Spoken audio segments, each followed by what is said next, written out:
Hey guys, what's going on? It's me, your boy Is, and I'm here today with Jellycube. Say hello, Jellycube. Hey there. So we are going to talk about this season spring anime review. Before we go on to the video, guys, please make sure you like, comment, subscribe, and please tell us about what animes you picked up this spring season that you didn't think you would enjoy, or stuff that you were excited for, and if they did well or if they didn't do well. So jumping into a general overview of this spring anime season.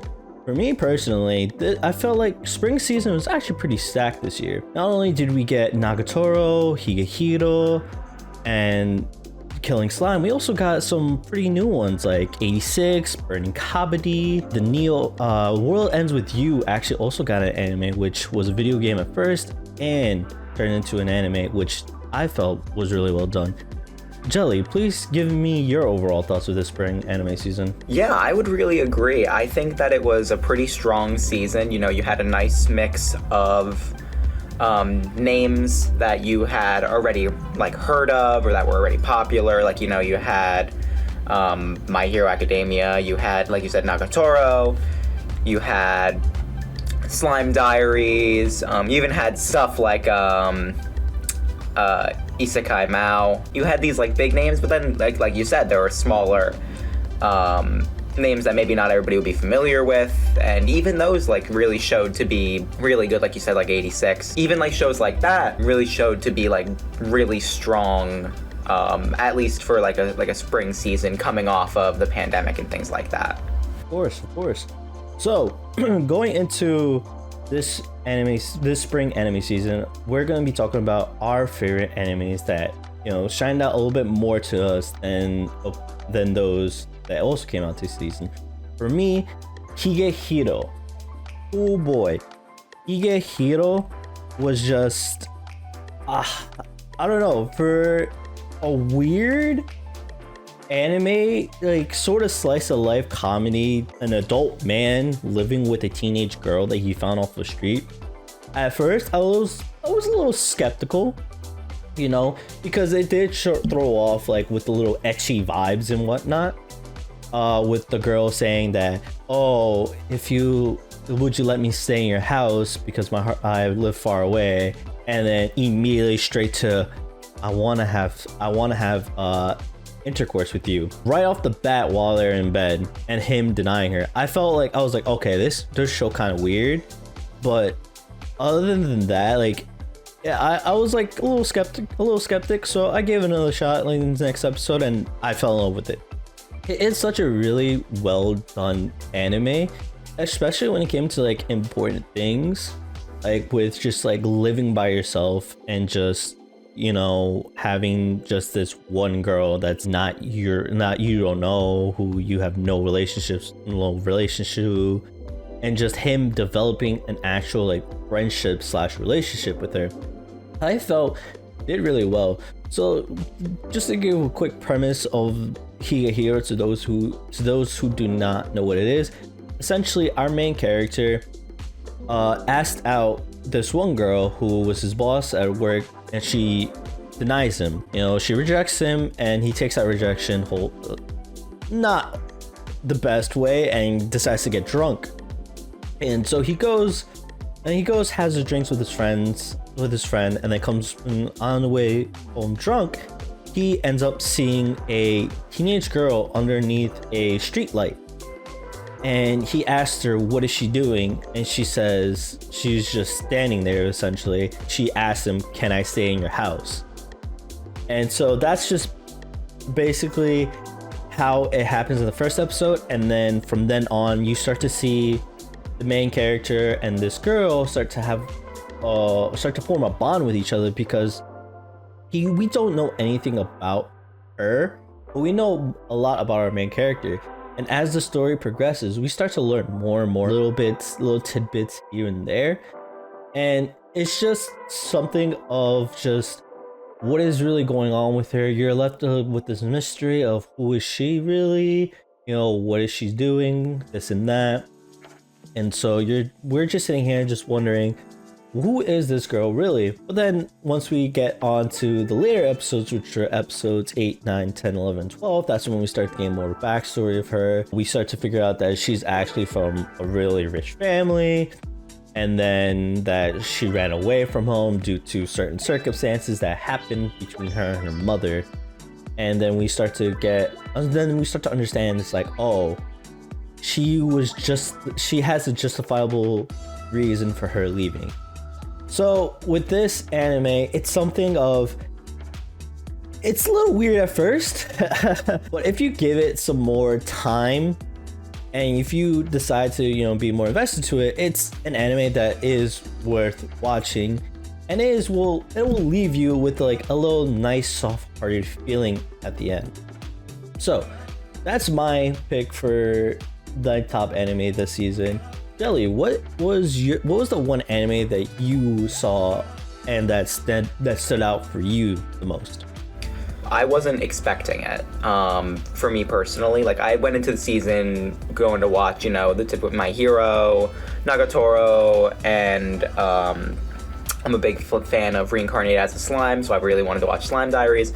But I saw I've been killing slimes for 300 years and maxed out my level, and I was like, oh, this looks interesting.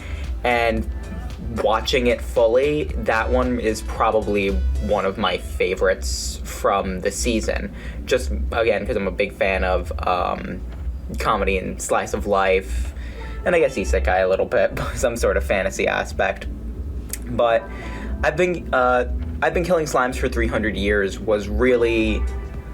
Not only was it a really good story, but also the animation quality and the art style was very appealing to me. It was beautiful, like in certain scenes, and the story, like I said, the story was really, really good too. It had a nice message throughout of taking things easy, putting in work, but not overworking yourself to the point of exhaustion, which I feel is definitely a kind of message that really needs to get out a bit, in like Western countries, in like America or in other countries, but definitely in Japan because of the toxic kind of work culture there that's become so popular. That's exhausting people. This really gives a nice message, like you should take things easy and enjoy life while you're living it. So again, for those who aren't familiar with the anime, so I've been killing slimes for 300 years and maxed out my level, is a isekai kind of comedy slice of life series. So pretty much our main character, so she is a witch. Her name is Azusa, and she was a former Japanese office worker, but she died in the office from overworking. So she is reincarnated into this fantasy world, and she is an immortal witch, and she is called the Witch of the Highlands. And she's tired of overworking in her previous life, and because that's all she ever did. She never really did anything else. So in this new life, she's just going to take things easy and live a basic life. And she decides to make money. She's just going to kill maybe a few slimes every day and sell what their item drops are for money. Well, she lives for 300 years at the beginning of the anime, per se, the beginning of the story. And she has completely maxed out her level to level 99, and she has become the most powerful individual in the entire world. And of course, word gets out about this, and now she finds it much, much harder to live her everyday life that she wanted to, with people showing up at her door, demon lords challenging her, and being caught in the middle of conflicts between dragons. But you do kind of see this character of Azusa, this Witch of the Highlands. You do see her kind of go from being this... She still remains like a very nice person throughout. From beginning to end, she's always very nice, and that's kind of her downfall with trying to stay not involved in things. But she does eventually start opening herself up more towards the end to opening her door, letting the world in, going out and seeing the world, and not just, living day to day, doing the same thing every day. as more and more characters show up, and as she ends up living less of a secluded life and ends up building this family, amongst herself and the other characters. The anime shows a lot of growth from her and from the other characters in the anime as well, which are I feel are very unique for the kind of isekai genre there. I mean, the closest thing I can think of would be something like Dragon Maid, but even then, the characters in the anime are very unique, and it has some very, very funny moments. So I definitely think I've Been Killing Slimes for 300 Years would be my, not diamond in the rough, because the season was actually pretty good, but for lack of a better term, my diamond in the rough for this spring season. All right. That's, I actually also picked up on the slime for killing slime for 300 years, and I also thought it was really well done. I actually did enjoy the story a bit. I found it a little bit more lighthearted than most isekais, which, don't get me wrong, some isekais are, there are some lighthearted isekais, but I felt like this one was out there per se. And I did enjoy the ride. Yeah, for sure. It wasn't as ridiculous as something like Konosuba, but it still had like those lighthearted kind of like slice of life, everyday situations that were just ridiculous that you look for in like your comedy anime. Like I enjoyed the story. It was really good. We're gonna move on to some animes that we didn't really get to talk about, so we're gonna talk about a little briefly that we also saw. For me, I actually also picked up on 86 and Burning Kabaddi. Burning Kabaddi is, the animation is a little weird per se for an anime, because when watching it, I'm not gonna lie, I felt like some of the animations, it was kind of like watching a hentai with how they did the animation. But besides that, it's actually really, also that one's a really well done anime as well. It's very funny. It's very, it's your stereotypical shonen sports anime, which I also thought was really well done.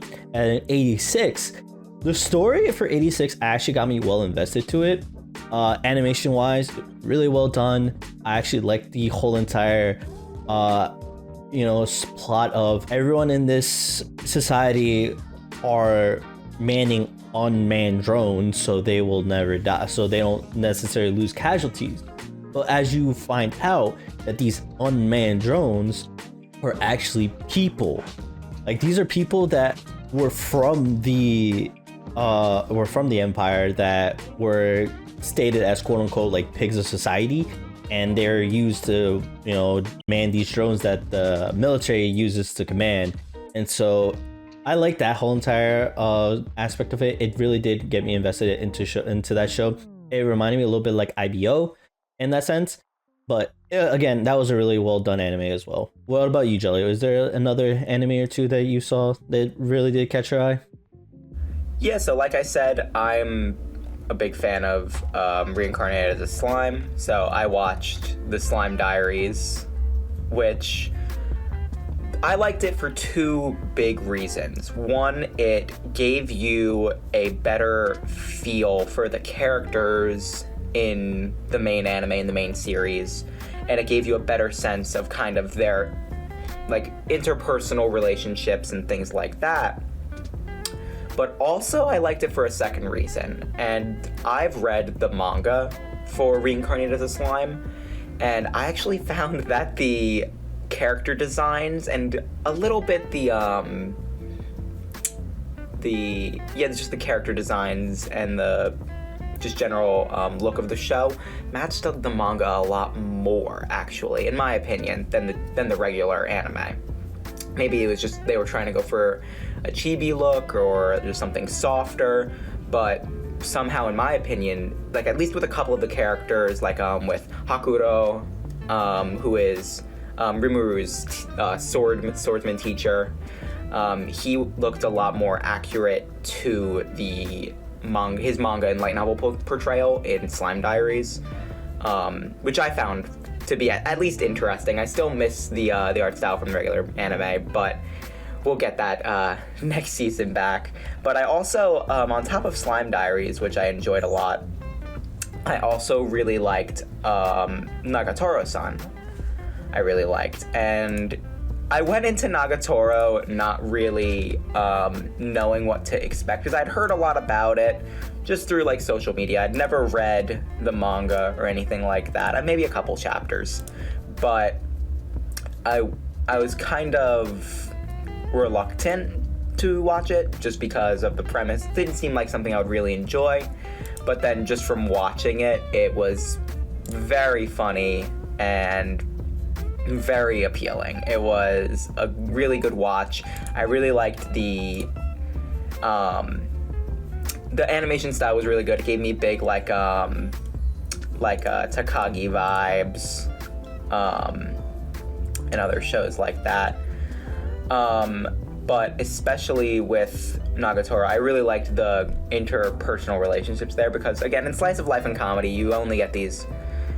You're prone to get these one-sided, just it's only comedy kind of relationships. But Nagatoro, you got a lot of depth to the characters, and with the main character, well, I guess you could say one of the two main characters with Nagatoro, you see not only this side of her that is just constantly teasing, poking, being mean, just being rude, but you also see this genuine side that is caring, that is fully has a crush on this guy, her senpai. There's a lot of depth to the characters, and it's definitely a really good watch. I would definitely rate that one up there for this season as well. There are two other animes that we aren't going to go full deep into because they are still going, and that is My Hero Academia and Tokyo Revengers.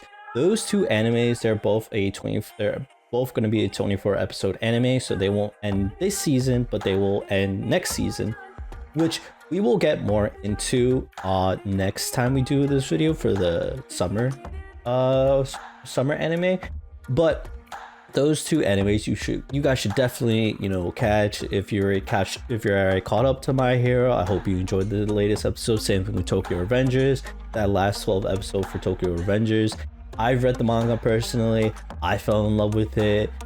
This anime actually did really great, and it's just one of those animes that is very out there in terms of story and whatnot. But there you go, guys. That is our review for this spring anime season. I really do hope you enjoyed.